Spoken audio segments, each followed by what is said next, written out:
Hello, everybody. Welcome back to another episode of the EDM Grid podcast. My name is Henry, also known as Henkray. Oswald's not here. He's feeling a bit sick. It's very sad. So, everybody Get well put soon. everybody put your rest in pieces and your get well soons in the comments. I was thinking about saying rest in peace, and I didn't because I was like, damn, that's gonna be too grim, and then you said it anyways. No. Well, joining us for this episode is a very like-minded individual to me. Apparently, we have gotten Sekai. How are you doing today?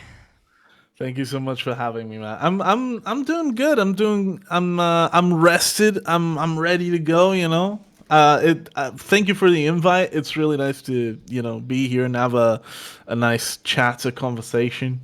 Oh, 100%. Tell the audience a bit about yourself, because you've definitely been around. You've done a lot of stuff. You've been on NCS, Exobolt, Rushdown. Tell the audience a bit about yourself. Yeah. So, I've started my career doing EDM. Nowadays, I've kind of deviated from it, although I like to still borrow elements from it. I do. The way I describe it is I do whatever the hell I want, and whatever people take, I'm happy about.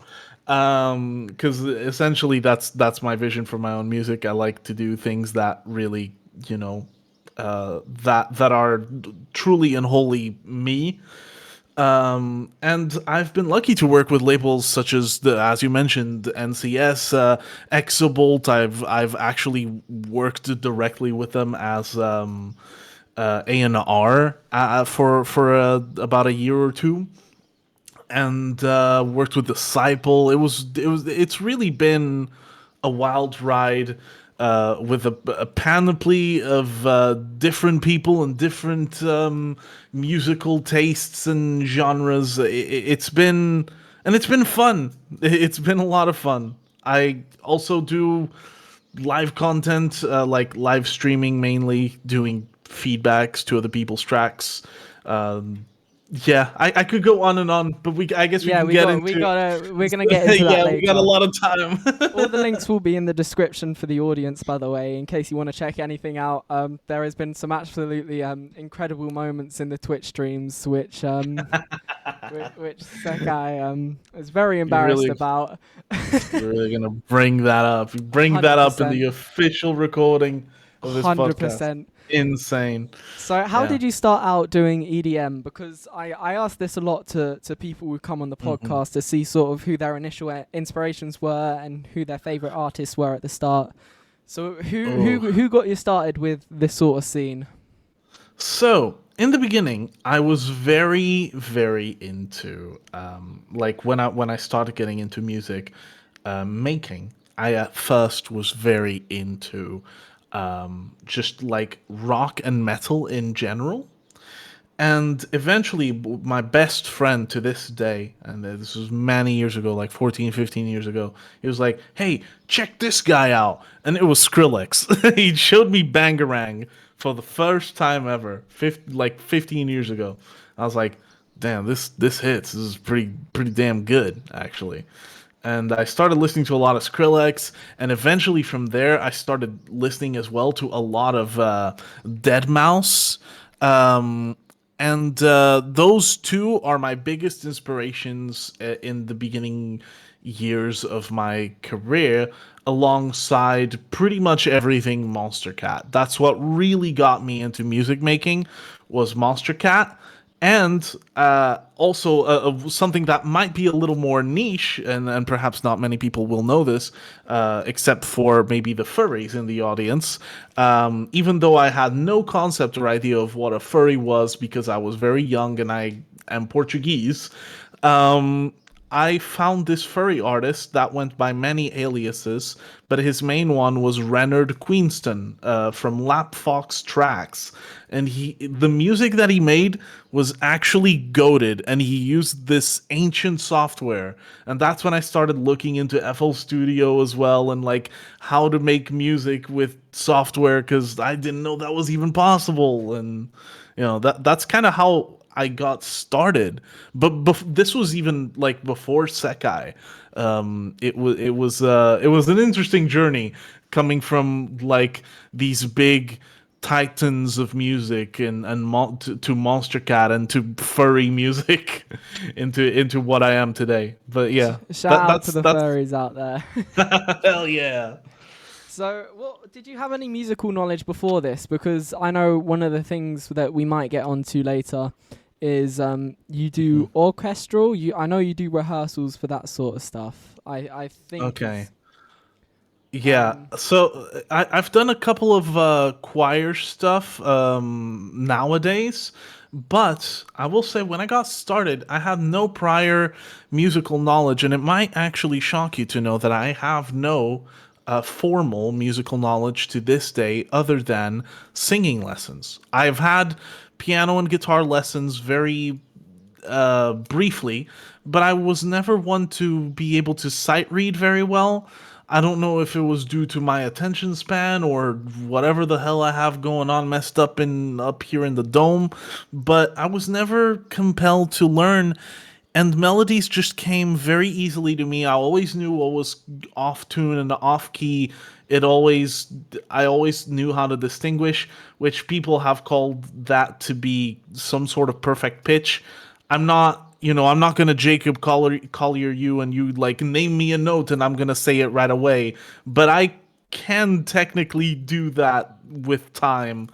Um, I've just been naturally pretty decent with melodies, and that's what kept me going, and that's like that love for melody and music made it easier for me to integrate into making music in general without having the need to learn any theory. Although I will always advocate that people who don't know any of that kind of stuff should always learn some sort of theory because it can be useful for them. But yeah, in my case, I didn't have any prior knowledge.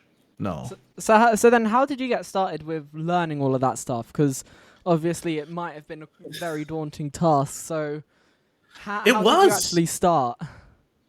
It was, especially so one of the ways that I started first off, it was trial and error.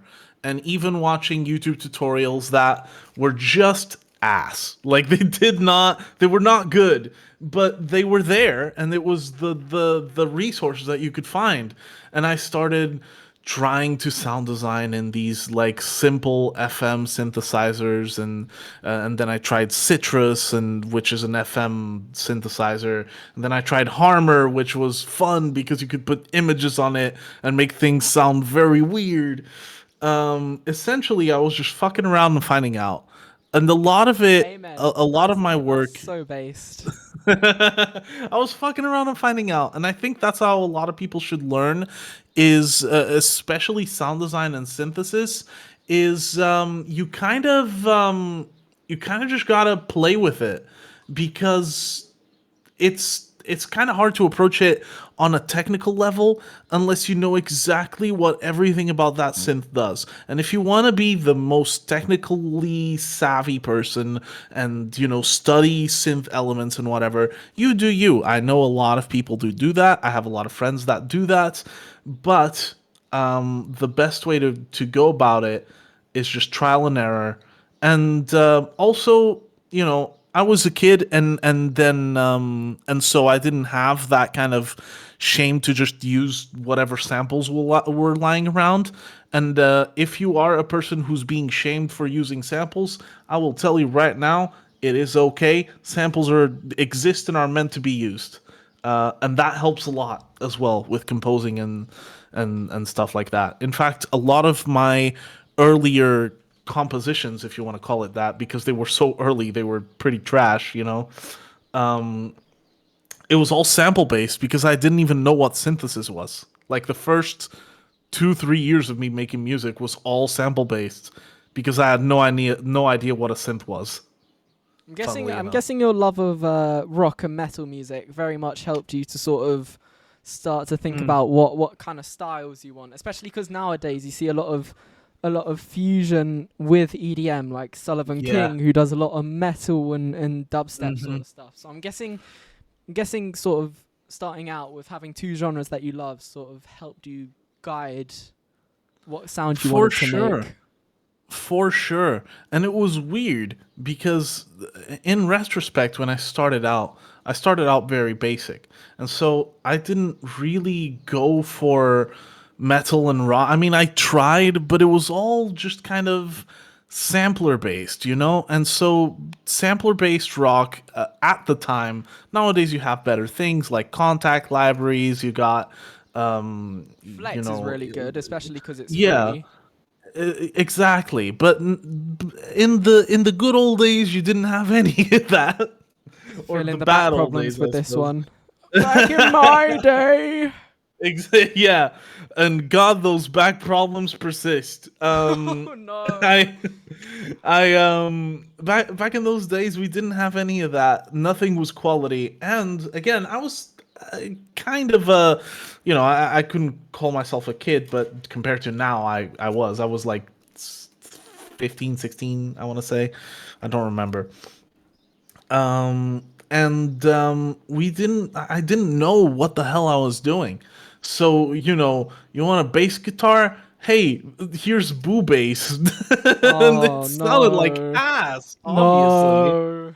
But like I didn't have the knowledge or perspective. To me, what I was making was simply something. I wasn't in the mindset of comparing myself. Not yet. That was a phase of my life that came in and ruined a lot of things for me. And then I eventually managed to grow out of that, thankfully. But at the time, I was with such childlike wonder, I want to say, as far as making music, that I just didn't compare to my other artists or favorite artists or whatever. I was just making what I liked, and if it sounded like ass, well, it somehow sounded good to me, so I didn't care, you know. Somehow is crazy work. As it somehow sounded good. Yeah, I mean, it was all in key at least. Oh no. The bar's been set really high with this one then I take it. Oh, for sure. Uh, So wait, so then what no. what programs did you have back in the day then? What I'm guessing did you use FL Studio or was there Yeah, another FL Okay. Studio already existed. I think I started at first I started with 10 and then I switched quickly to 11. And but and it had a lot of features that today's FL has. It was also lacking a lot of features that today's FL has for the sake of convenience mostly. But I didn't know much about third party plugins either. So all I was doing was at least and I want to say this I want to preface by saying this was mainly in the first 4 years of me producing. So I had two projects, one that shall not be named. It's completely erased, wiped off of the face of the internet. The only record of it existing is like literally physical copies that my friend made, that he may own one or something like that. Everything else has been lost to time and internet deletion. And then there's another project that actually still is online, which was a duo that I at the time I wasn't trying to be a musician. I just simply liked music, and I met this Swedish artist through gaming. Basically, we were just like networking and playing games, and eventually we were like, "Oh, you make music? Yeah, I also make music." And we started a project together for about 2 years. At first, was called Sonus, and then it was called Dream in Colors, and it was just ass, but we liked it. It was fun. Although we both had different priorities, I think he wanted to play games more, and I wanted to make music more at one point. And that's kind of what led to the creation of Sekai. Which, fun fact, and I already told you this beforehand, but fun fact for anyone listening, it's turning 10 years old this November, which is wild. What? So you started it when? Do you have like a date or anything when you started it? Because some I people do. technically, yeah, technically, I created the social medias a day before, and I posted my first song, I believe, or my first whatever, a day or 2 days after.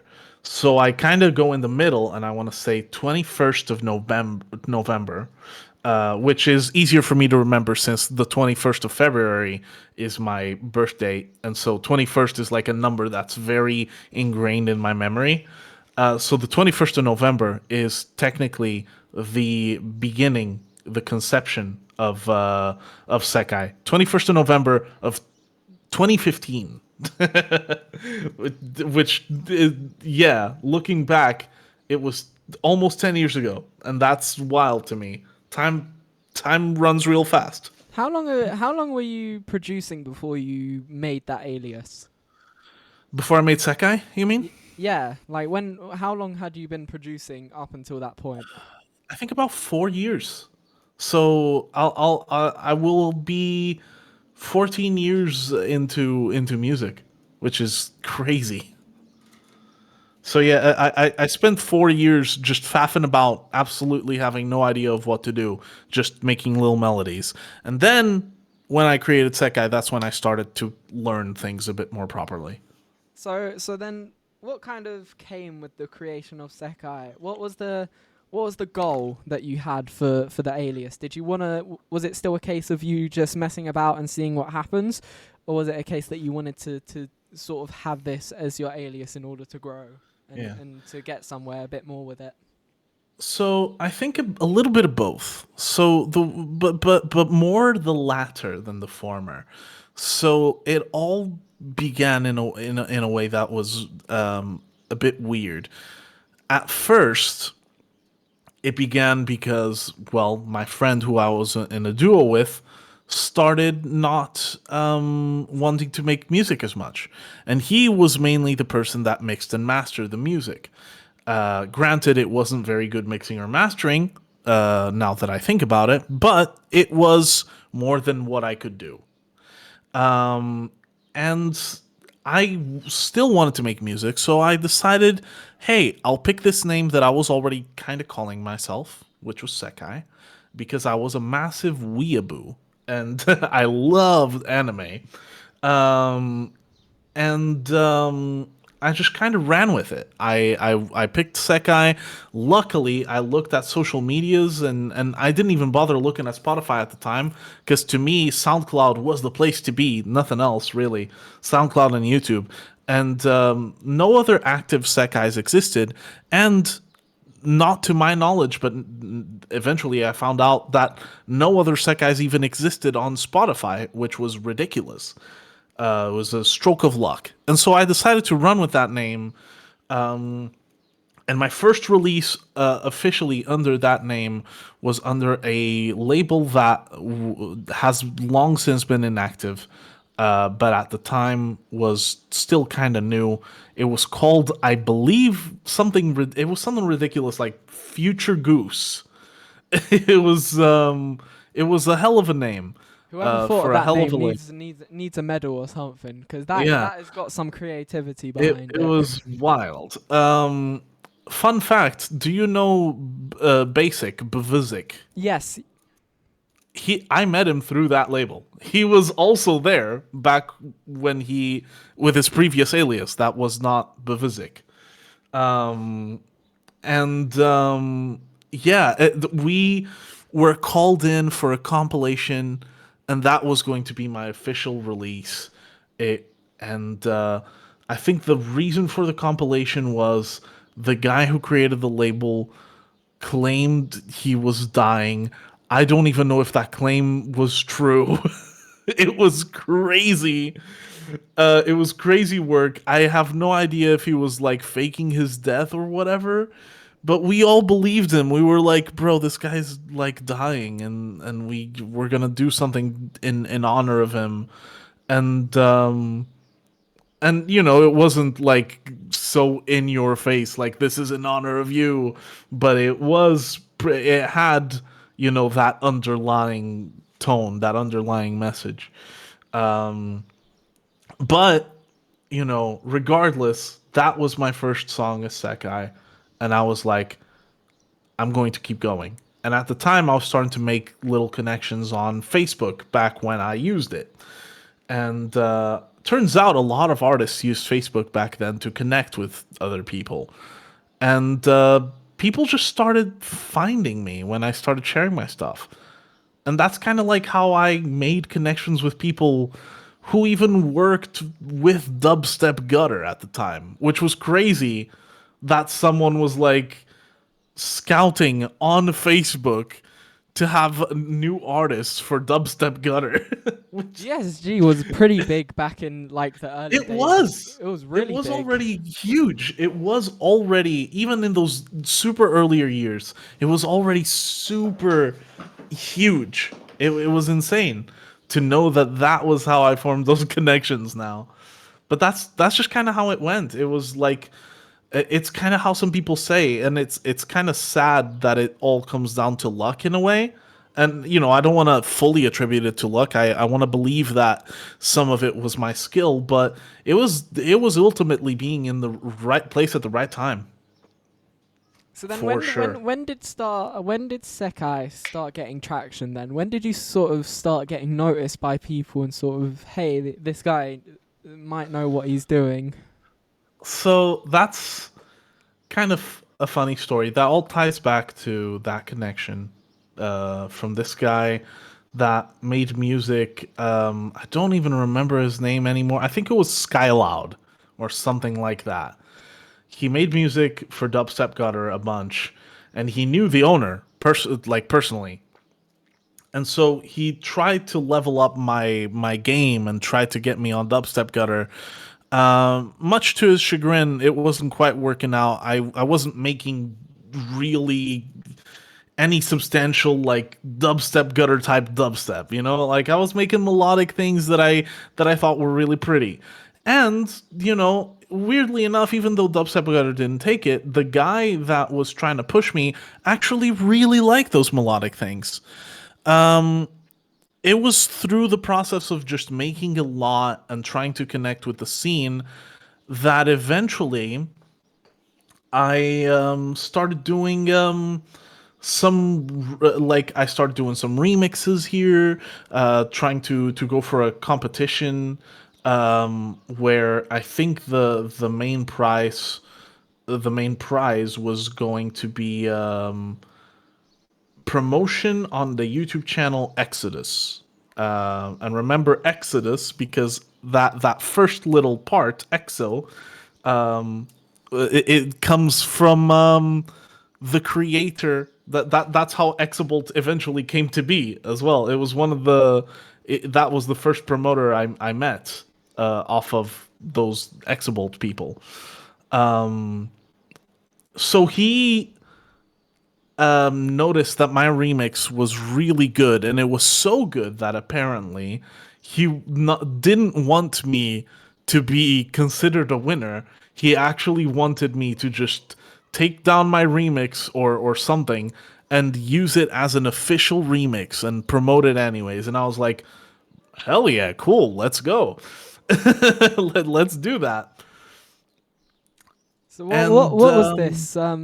Because I'm very much referencing Spotify for this. When this was was this? before Spotify Yeah, was even a consideration. People in the underground, at least in our side of the community, were not distributing their own music. It yeah, was still a a lot very of novel SoundCloud. concept. Very, very SoundCloud culture, very YouTube. Like you get SoundCloud, you get your exposure on SoundCloud and your tracks on SoundCloud, and then your promotion is all based on YouTube, and that's how you did it, kind of. Like it was weird. Sounds a lot That's more kind of difficult back in the day than it is now. Like, it's it's both it's both a yes and a no to that.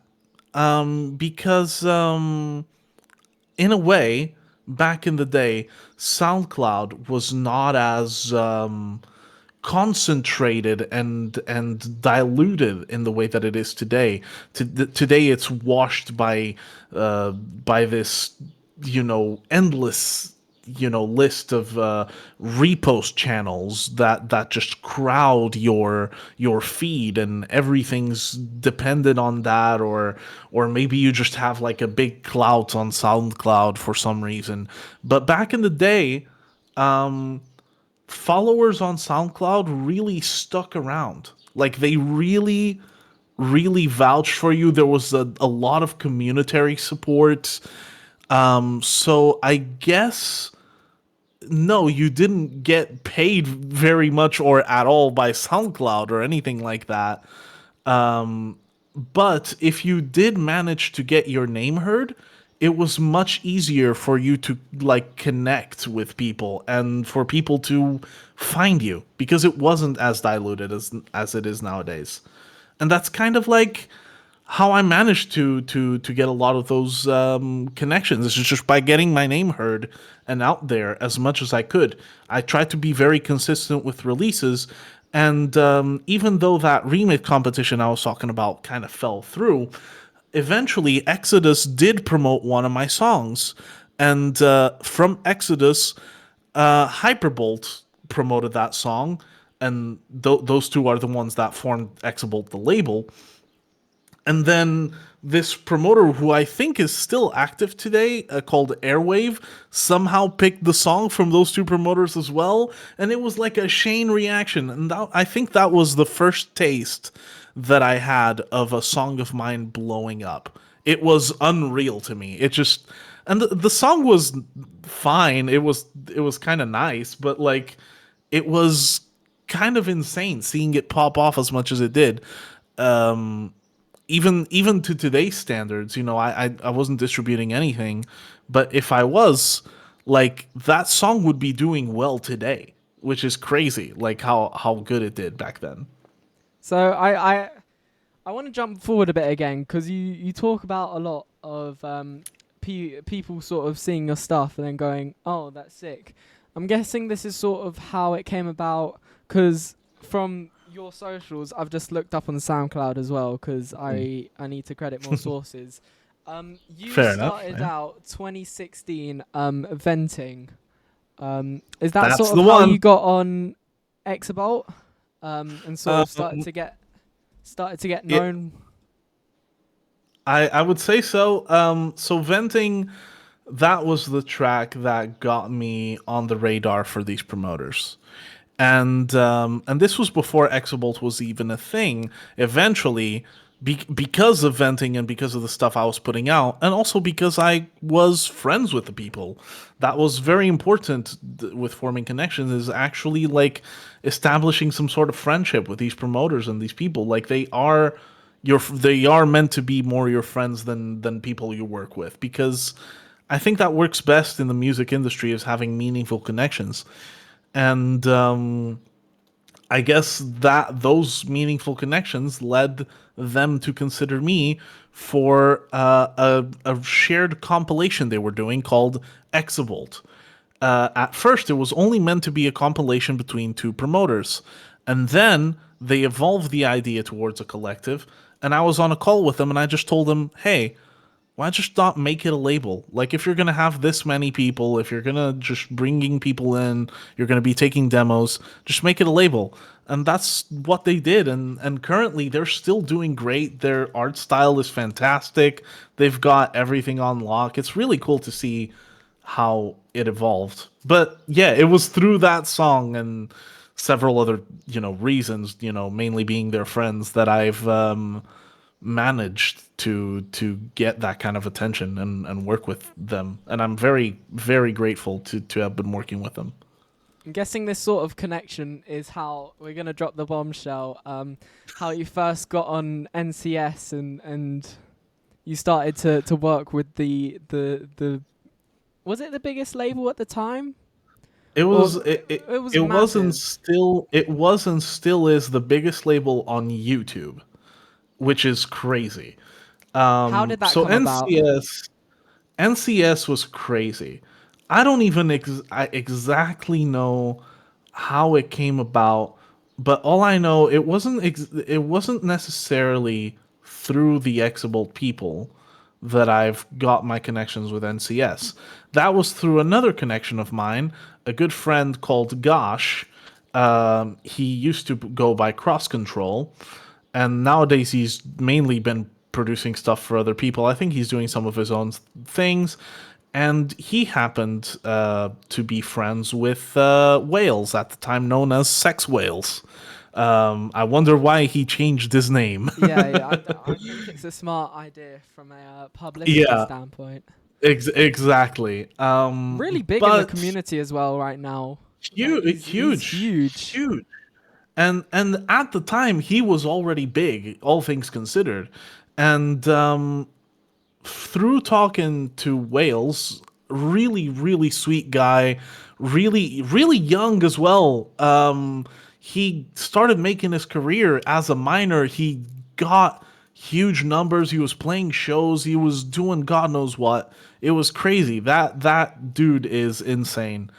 And essentially he was already on NCS, and I showed him some of the stuff I was working on. We eventually collabed. It wasn't on any label. It was just a self release of his, and it was cool. I loved it. It was great working with him.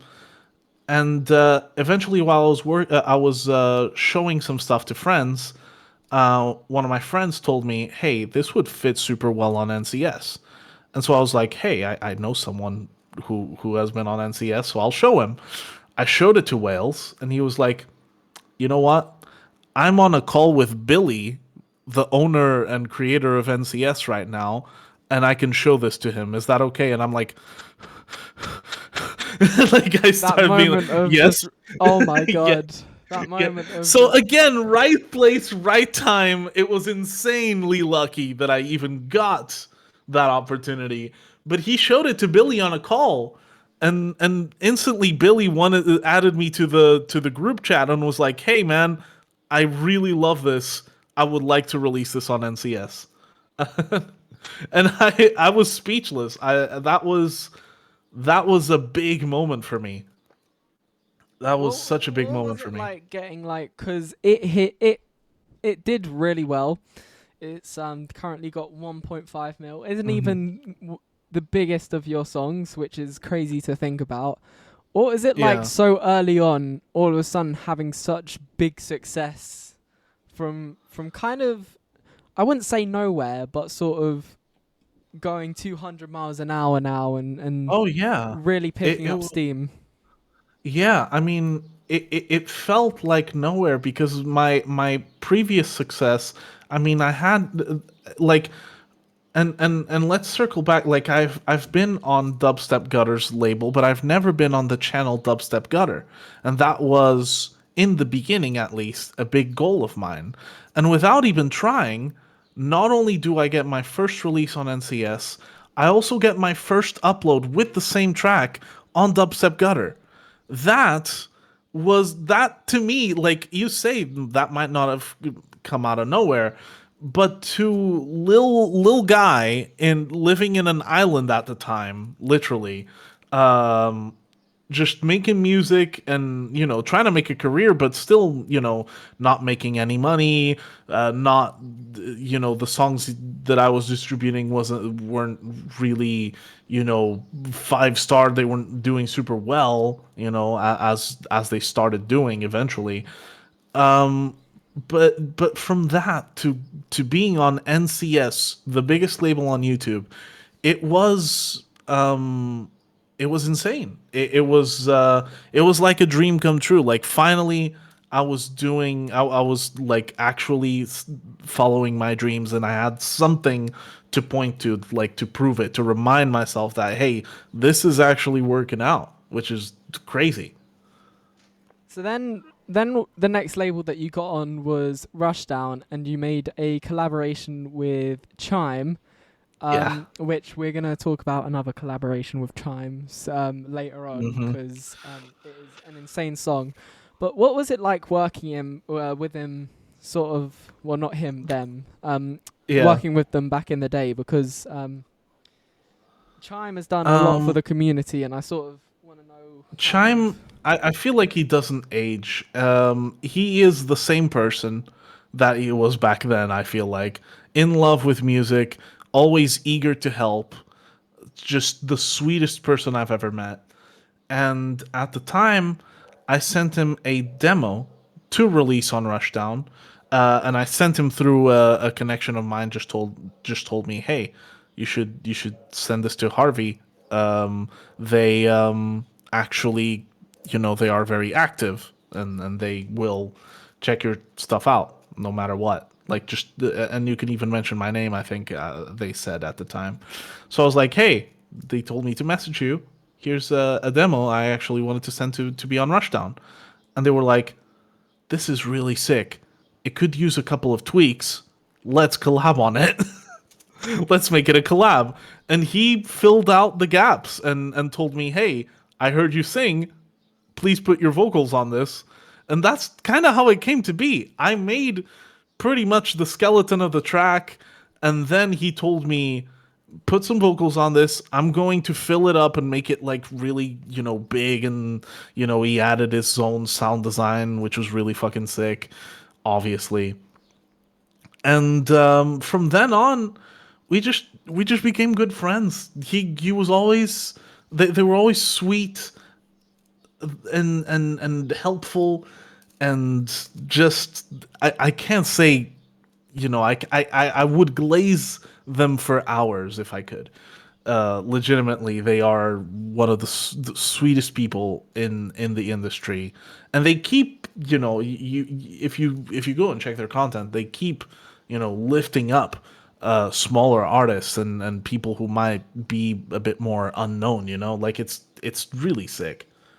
I and it's been such an honor and privilege to be able to call them not only a collaborator but a friend. Like, it's sick. They are such a cool individual.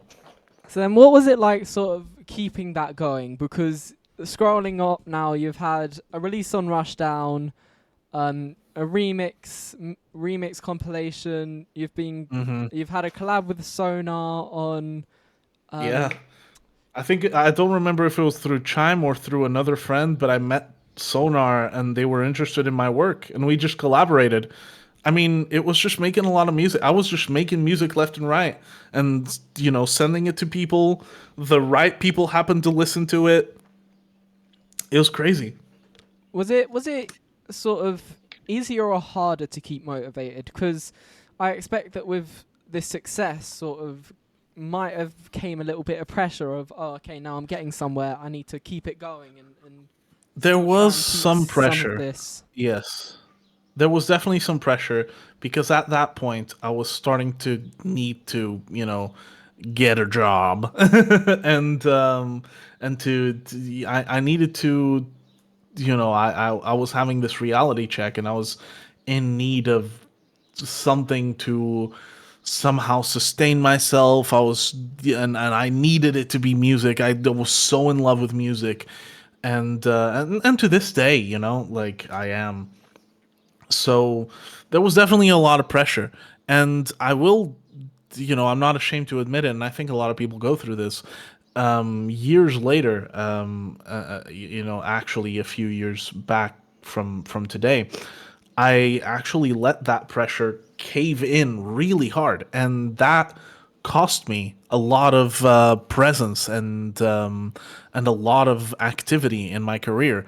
I was making some of the best music that I was making, but I wasn't making as much as I was before, and I wasn't having as much fun, and that killed a lot of the drive that I had going forward, which sucks. A lot of people go through that, and they might not voice it maybe as much as I do because I like I can be a little outspoken. I like to complain sometimes, but it's a tough position for any artist to be in, is to, once 1 year be nothing, and then 2 3 years later they have everything they've ever dreamed of.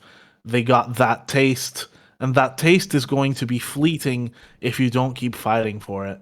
And if you stop fighting for it, even if for a day or two, you're going to start tasting the lower ranks again. And you got to accept that that's okay, and you can't let that demotivate you too much, or else you're going to keep sinking, and you're going to keep wallowing in that taste of uh of success that you've once had, and you'll want to desperately cling to it and go back to it, but you're not going to, unless you have fun, and you keep, you know and you keep doing the things you love. Because, like, if you don't love it, you're not cut out for music.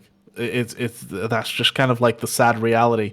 But I say it's sad, but not really, because I mean, you should love music, right? You should love what you do, right? I'm guessing that's how you also got out of your own personal slump, is just by enjoying it more and sort of loving the process a bit more and For sure. having more fun with it instead of trying to Yeah. become the next big thing and Yes, for sure. And I remember the I think it was a year ago. I took a year long break, and as soon as I did that, I started reconnecting with people. I started, being reconnecting with myself as well, and then I started being like, hey, like, I want to keep making music. Like, this is still the thing that I love, but I want to make things that I actually really enjoy making, and I want to try making it with people and really enjoy the process. So it all led to a point where I just talked to, like, two friends of mine. One that is always She's always super eager to help me. All She has a lot of free time on her hands, and she may not have the most know-how in production, but she always has some really cool compositional ideas.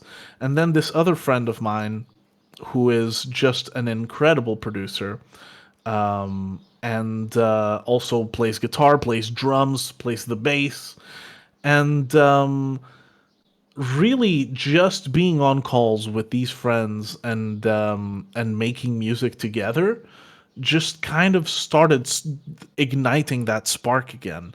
It made me have fun again, and that ultimately led me into making the most music I've ever made in these past 10 years, I want to say.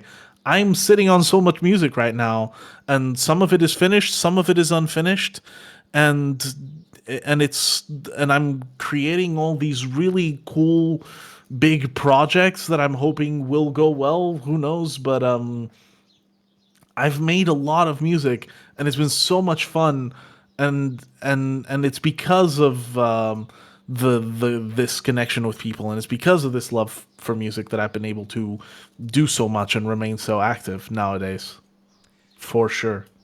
really really sort of very powerful, I think, as well, especially since in today's day and age it's a lot of a lot of things nowadays is more about the money and about trying to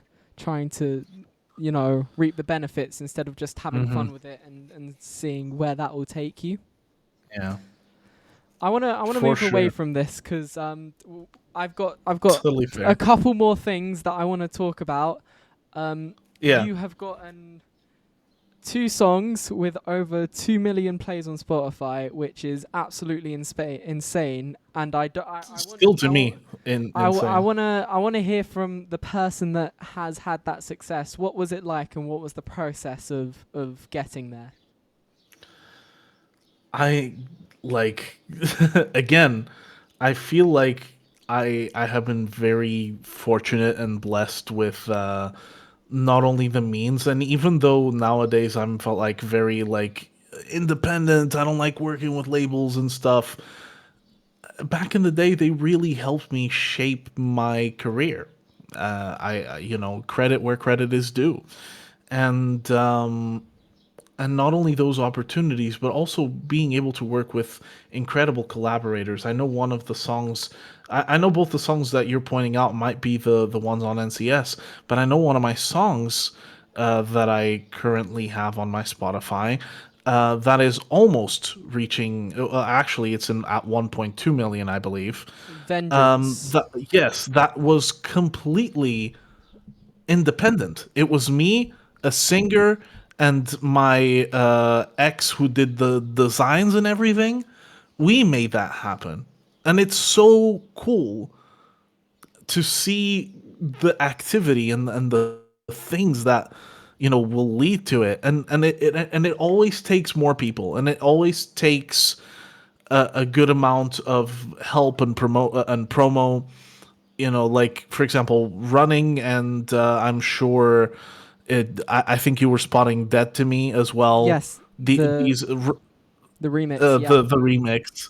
Running was NCS, and it was my most well performing song on NCS, and I'm super proud of it. I mean, because that was the first song I ever did that was anything remotely close to the kind of music I've wanted to write since I was a kid.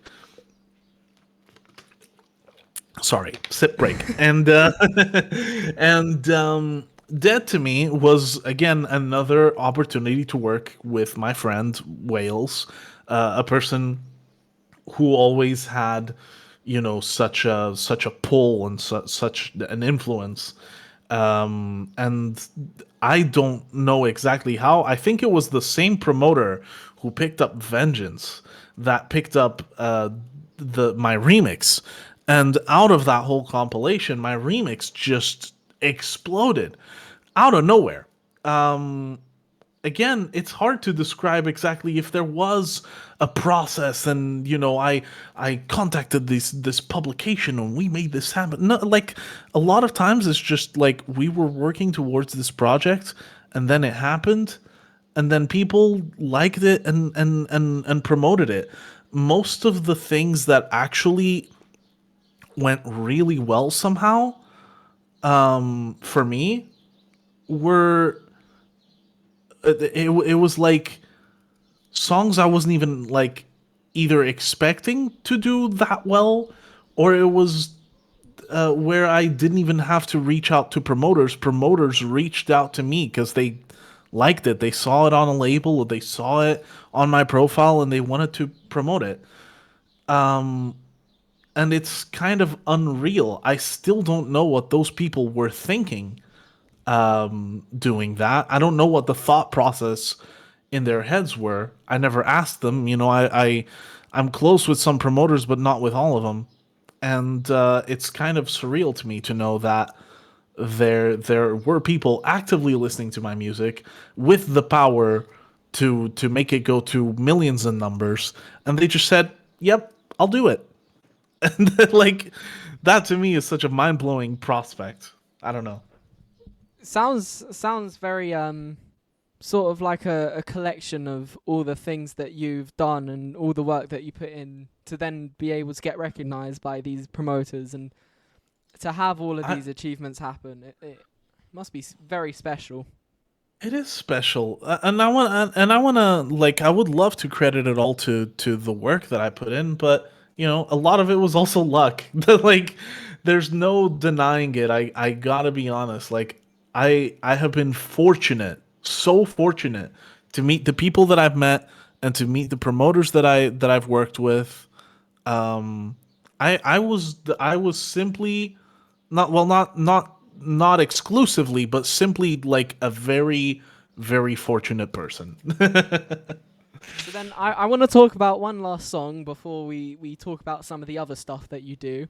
Yeah, From Atoms to Pixels is an incredible song, and I want to know such a about fun how that came about. Just because me personally, I'm looking project. through my Spotify to see where it was, but I know personally I just really enjoy the song, and Yeah. I Thank want to you, know by the more way. about how it was made. And number 8 of my eighth most listened to song of 2024. There you go. How did that sort of That's come about? crazy. Well, first off, thank you. That's incredible to hear. Like that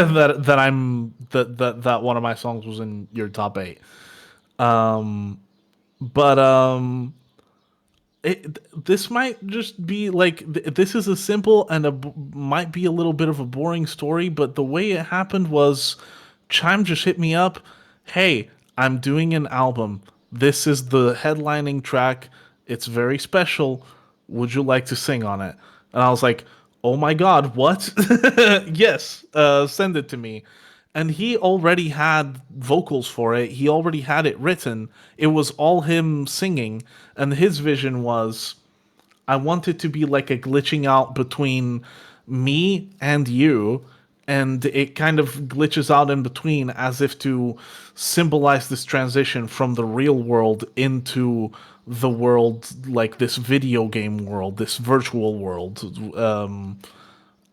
which signifies from atoms to pixels. And he just gave me his vocal takes, and I went off and added my own little harmonies, and screamed at the top of my lungs to before the drop, and it was fun as hell. Your neighbors must have been incredibly annoyed. Maybe. Well, couldn't say. I couldn't say if they were annoyed or not. I managed to finish it without any complaints, so that's a bonus. Is it also just like because being featured on the headlining song of this spectacular album, surely it's very a That was very heartwarming. yeah. I had no like I had no idea at first that it was going to be the headline song. I just knew it was going to be a song for the album, and it was very special.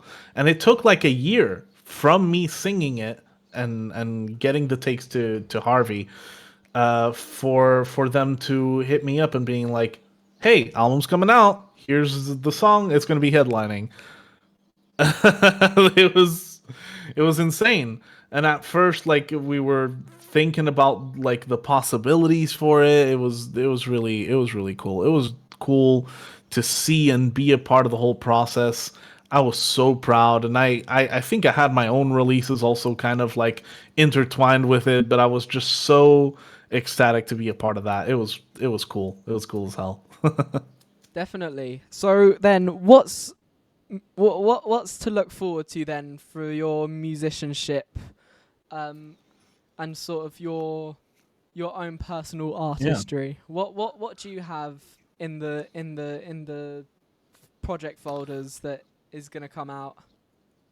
Oh boy. So starting off, with the things that are sooner to come out, I have a little collection of keepsakes that I've been saving up for a project that I wanted to call Bedroom.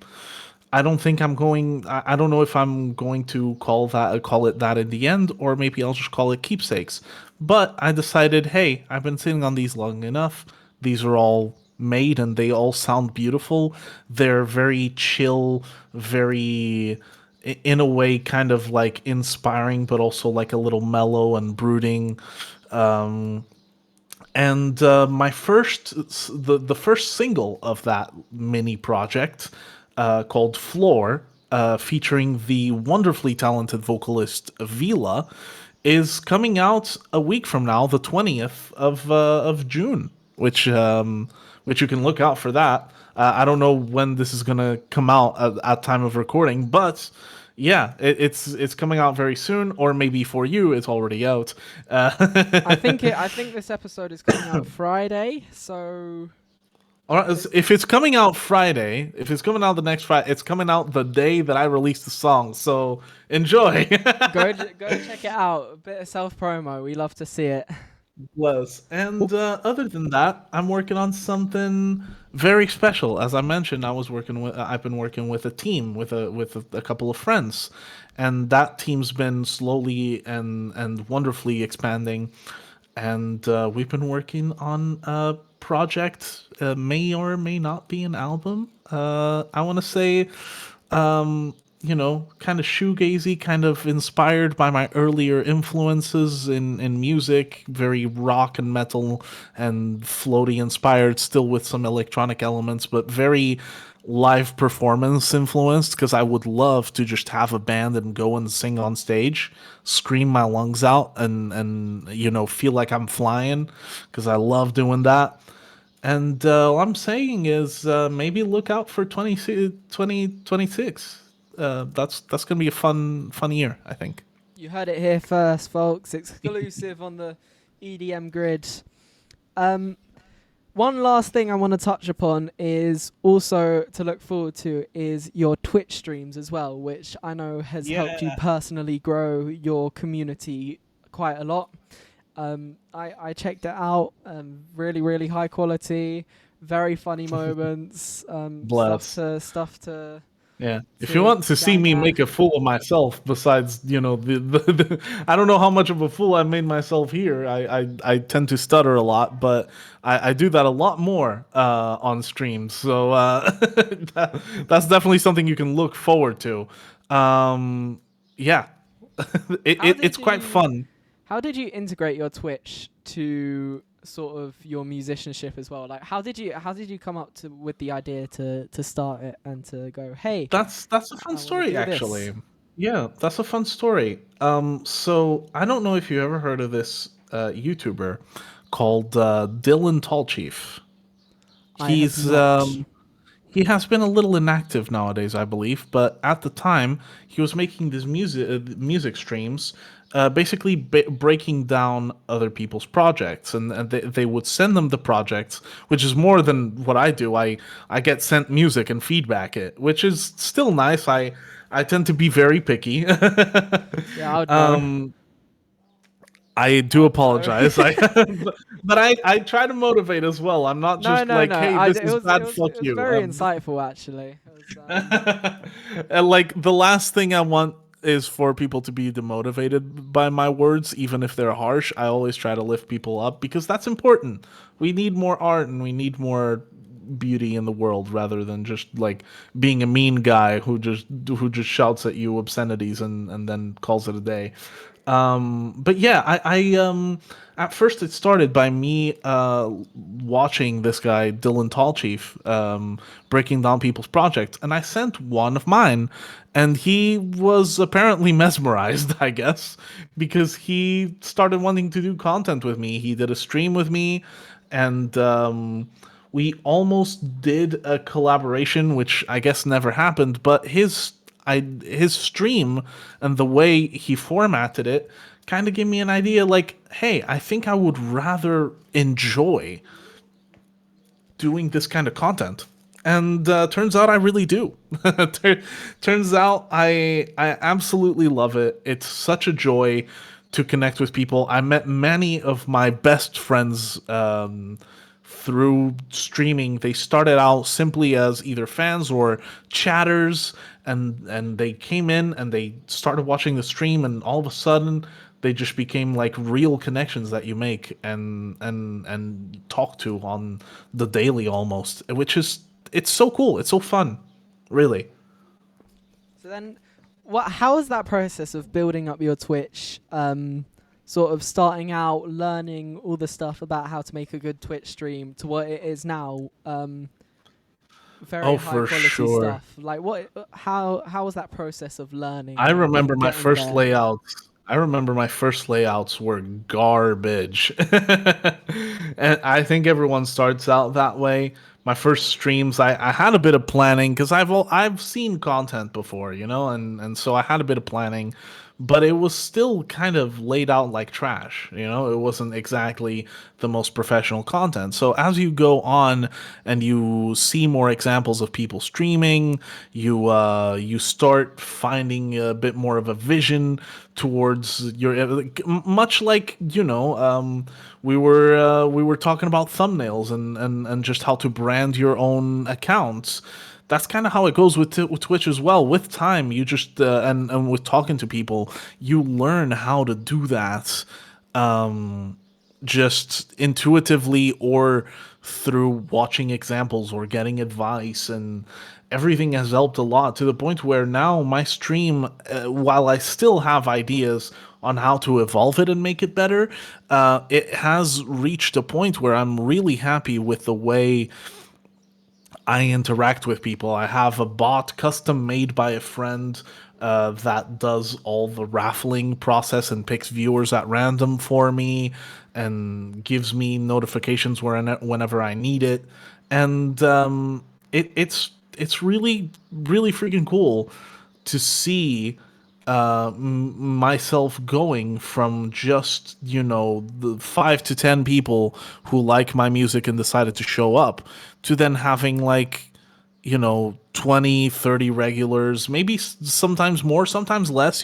Streams never sometimes they don't go as planned, but it doesn't matter, because at the end of the day people are there to see you.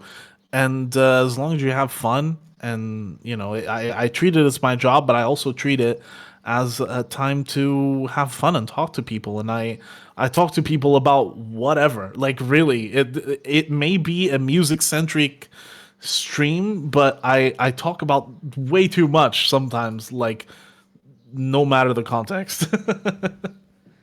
Okay, I think we're getting to the end of the episode. So, in honor of Oswald, who is usually here, who asked this question, Rest in peace. at Yeah. the end,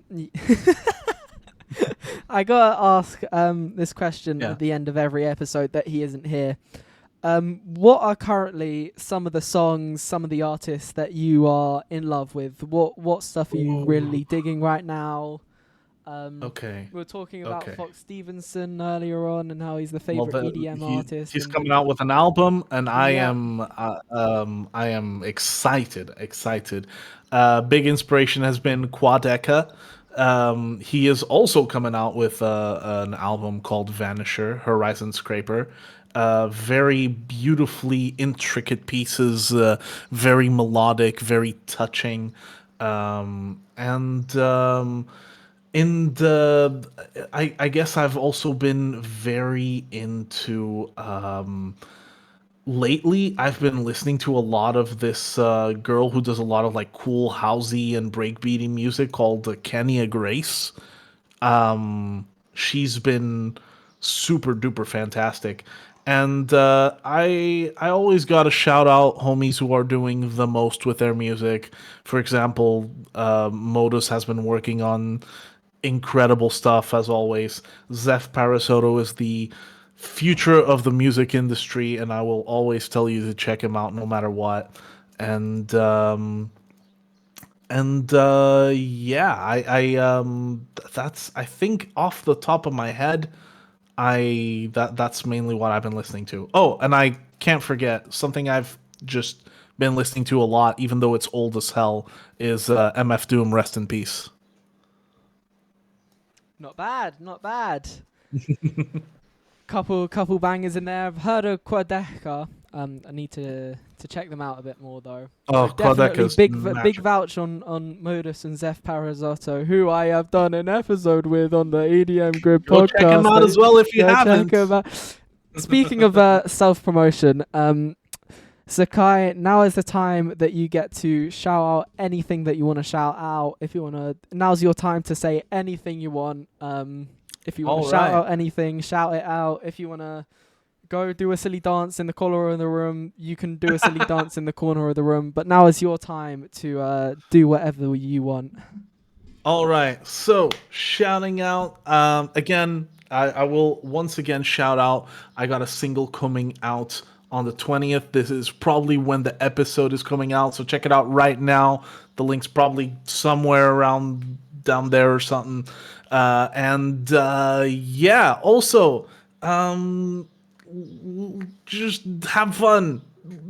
Be in love with the things you love, and love music, and no matter what, and fucking yeah, just embrace everything. That's Shout out it. the Twitch streams too. Yeah. Shout out the Twitch streams. And I gotta shout out the Twitch streams too. Sometimes I dance He's there doing the as well. silly dance. Doing the Yes. silly dance. I'm doing it in the corner because I'm wearing shorts or something. Well, Yeah, this it has was been fun, an man. incredibly fun Super. episode. Once again, my name is Henry, also known as Hank Ray. Rest in peace, Oswald, but not really, because he'll probably be back next week. We are joined by Sekai. Thank you so much for coming on and It yapping with was me my for an pleasure. hour. This was super fun. And we will see you on the next episode.